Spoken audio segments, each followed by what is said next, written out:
আজ বিধানসভায় ধুন্ধুমার পরিস্থিতি, বেনজির মারামারি, বিজেপি বিধায়কদের সঙ্গে মার্শালের মারামারি, কার্যবিবরণী ছিঁড়ে ওড়ান বিজেপির বিধায়করা।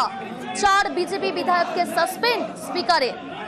এখন কি পরিস্থিতি, কেন এরকম পরিস্থিতি তৈরি হলো, ডিটেল আপনাদের জানাবো। সরাসরি আমার সঙ্গে রয়েছে প্রতিনিধি পারাদীপের কাছ থেকে বোঝার চেষ্টা করব। পারাদীপ, কেন এরকম পরিস্থিতি তৈরি হলো যেখানে একেবারে বেনজির মারামারি করতে হলো?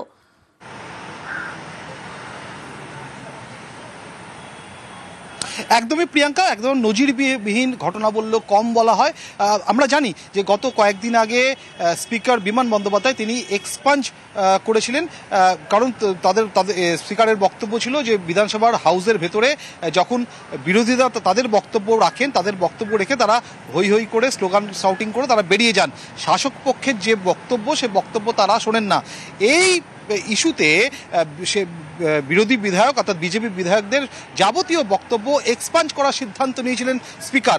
আজ সেই প্রসঙ্গেই হাউস যখন শুরু হয় তখন বলতে ওঠেন অশোক লাহিড়ী, এবং বিজেপি বিধায়ক অশোক লাহিড়ী তিনি যেটা বলেন যে কোথাও গিয়ে যদি বক্তব্য পছন্দ না হয়, আচরণ পছন্দ না হয়, তাহলে এক্সপেল করা যেতে পারে, তাহলে সাসপেন্ড করা যেতে পারে, কিন্তু বিজেপি বিধায়কদের যে বক্তব্য সেটা এক্সপাঞ্জ করার যে সিদ্ধান্ত স্পিকার নিয়েছিলেন সেটা অসাংবিধানিক। এবং এই প্রসঙ্গেই কিন্তু তিনি তার বক্তব্য রাখেন। তিনি বলেন যে বিজেপি বিধায়করা তারা যখন ওয়াকআউট করেন, তারা যখন বিধানসভার হাউস থেকে বেরিয়ে যান, তারা অনেক দুঃখ নিয়ে, অনেক কষ্ট নিয়ে বেরিয়ে যান। এরই প্রত্যুত্তর দিতে উঠে চন্দ্রিমা ভট্টাচার্য, শাসক পক্ষের মন্ত্রী চন্দ্রিমা ভট্টাচার্য, তিনি বলেন যে এক পক্ষ বলবো আরেক পক্ষে শুনবো না, এটা হতে পারে না। এবং তিনি যখন তার বক্তব্য রাখছিলেন তখনই আমরা দেখি যে বিজেপি বিধায়ক যারা ছিলেন, বিজেপি পরিষদীয় দলে যেসব বিধায়করা ছিলেন, তারা সবার মধ্যে উঠে নিজেদের আসন ছেড়ে উঠে দাঁড়ান এবং স্লোগান শাউটিং সেটা শুরু করেন। এবং এই সময় কিন্তু একটা সময় স্লোগান শাউটিং দিতে দিতে তারা ওয়েলে নেমে আসেন এবং শঙ্কর ঘোষ, মনোজ ওরাও, দীপক বর্মন, অগ্নিমিত্রা পাল, তারা ওয়েলে যখন নেমে আসছেন, নেমে এসে তারা কার্যসূচি বা কার্য বিবরণী যে পেপার্স, সেই পেপার্স ছেড়ে তারা উড়িয়ে দেন।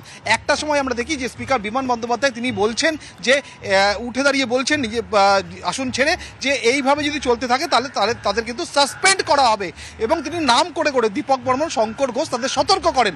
এরপরেও কিন্তু পরিস্থিতির কোনো পরিবর্তন হয় না। এবং এরপরে যেটা দেখা যায় যে একটা সময়ের পরে স্পিকার বিমান বন্দ্যোপাধ্যায় তিনি মার্শাল ডাকেন, এবং মার্শাল আসার পরে দেখা যায় যে একটা সময় বিজেপি বিধায়ক এবং তৃণমূল বিধায়করা তারা দুপক্ষের দিকে তেড়ে যাচ্ছে আঙুল তুলে, এবং মার্শাল এবং নিরাপত্তা রক্ষীরা সেই সময় মাঝখানে এসে দাঁড়ান এবং এক পক্ষ বিজেপি বিধায়কদের সঙ্গে একরকম ধস্তাধস্তি হয়, ধাক্কাধাক্কি হয়। এবং এমন ঘটনা দেখা যায় যে শঙ্কর ঘোষ, মনোজ ওরাও, এদের বিজেপি বিধায়কদের একরকম 4-5 জন নিরাপত্তা রক্ষী মিলে কোনো ক্রমে ধাক্কা দিয়ে কোনো রকমে হাত পা ধরে টানতে টানতে বিধানসভার হাউসের বাইরে বার করে দিচ্ছেন।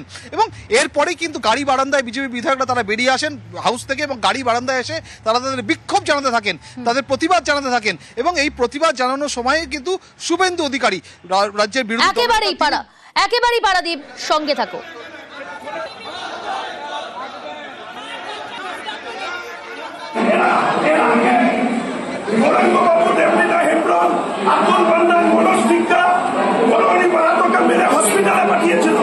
আজকে একইভাবে ওরা আমাদেরকে হসপিটালে পাঠাতে চায়, আর আমরাও ঠিক করেছি বাংলার এই অপশাসন মুক্তি না দিতে পারি মানে আমরাও বিজেপি করি না।